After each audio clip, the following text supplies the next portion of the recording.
As an anti-corruption organization, TISL works with different sectors, one such being the private sector. So our team, which comprises of 4 individuals, works on different initiatives to encourage companies to fight corruption, to take on the fight against corruption, which also would help them to improve their business practices and earn more profits in the long run. One of the initiatives that the private sector team of TISL does is conducting one-on-one meetings with companies. Now, this can range from publicly listed companies to even private companies. During these meetings, we openly discuss with companies the struggles that they face in fighting corruption in their normal business operations. For example, when going to get a permit or license to carry out their business, they are often faced with being asked for bribes due to the fact that they have the capital to provide those bribes. So they can often be victimized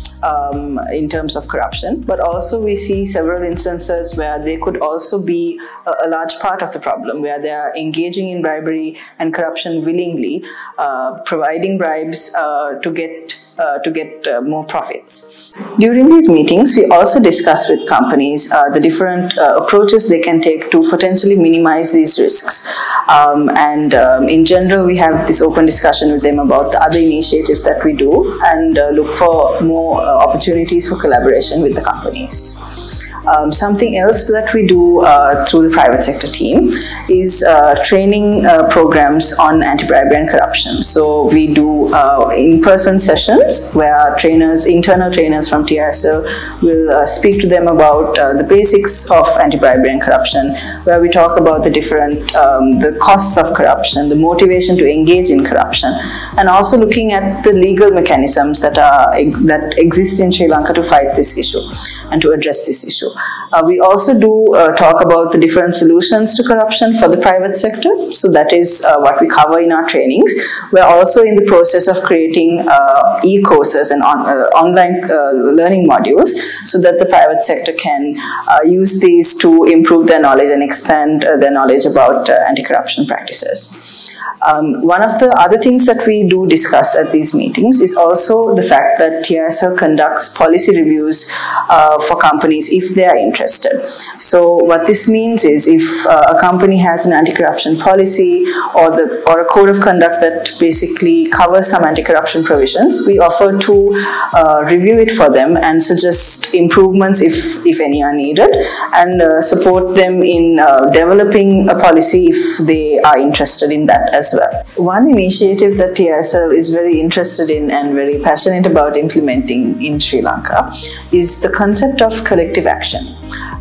It's basically where people, maybe companies, groups of individuals get together to reach a common goal or to solve a common problem. So if you take this in the context of corruption, the idea is that a group of companies could get together and stand together, agree to common principles and goals, and potentially reduce corruption from happening in the context that they operate in.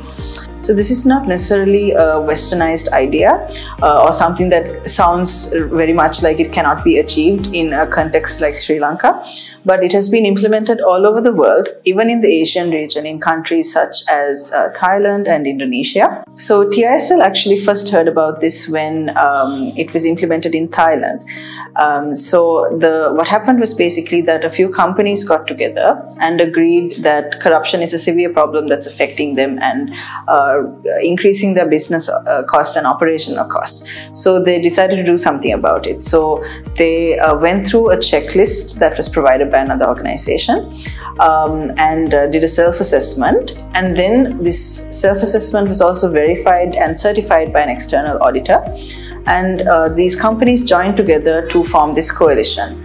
And what started out with just 23 companies now has over 1,000 companies in Thailand that have joined this coalition. And it's a lot easier for them to prevent corruption from happening because most of them have joined this coalition.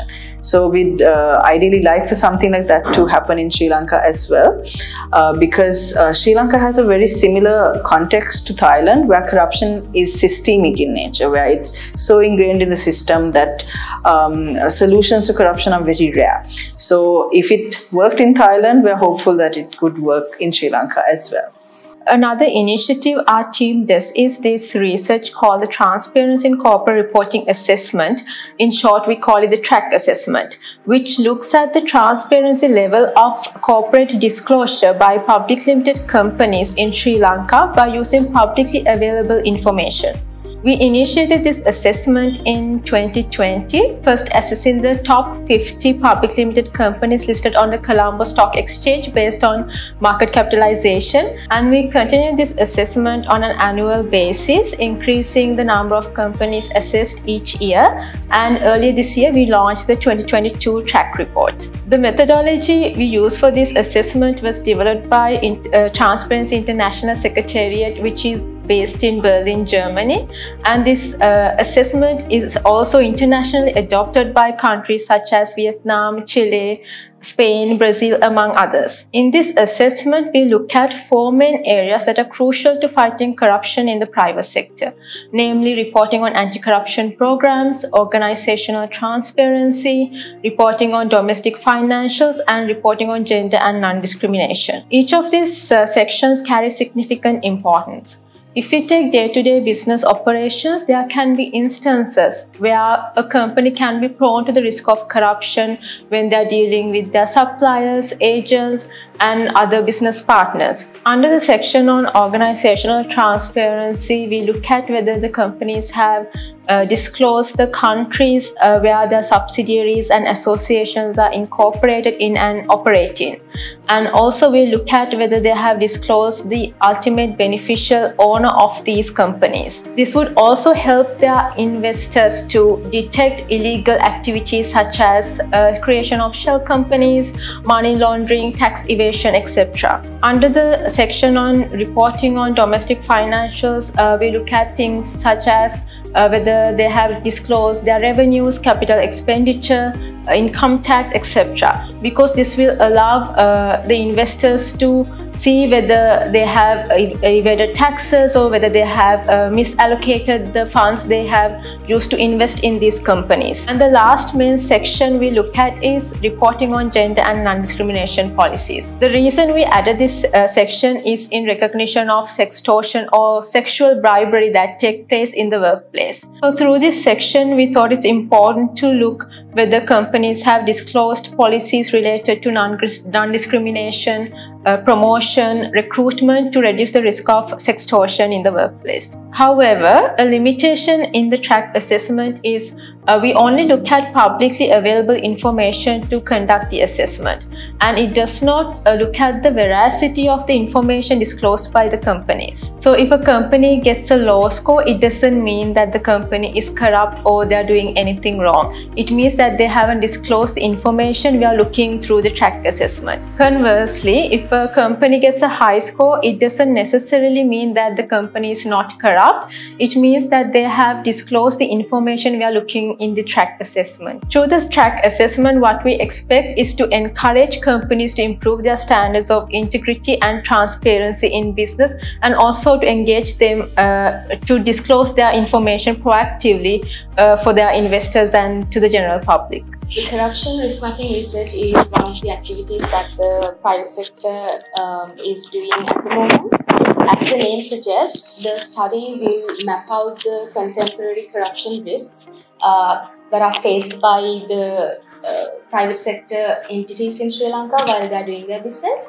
So why we thought of doing this study is because we identified an information gap in research and studies in Sri Lanka, specifically in the subject of corruption in private sector. We are currently in the initial stage of this research, and we are hoping to recommend few mitigation measures to these risks that are going to be identified through the research. One of the initiatives that TISL does is advocating for laws that are related to anti-corruption. The most recent example would be the Anti-Corruption Act. TISL has been advocating to incorporate private sector corruption into anti-corruption legislation for a long time. When the draft bill was introduced, we provided recommendations which have been incorporated. In the wake of the economic crisis last year, the Sri Lanka Institute of Directors approached TISL and expressed interest in working together to mitigate the risk of corruption companies face when they are doing their business operations.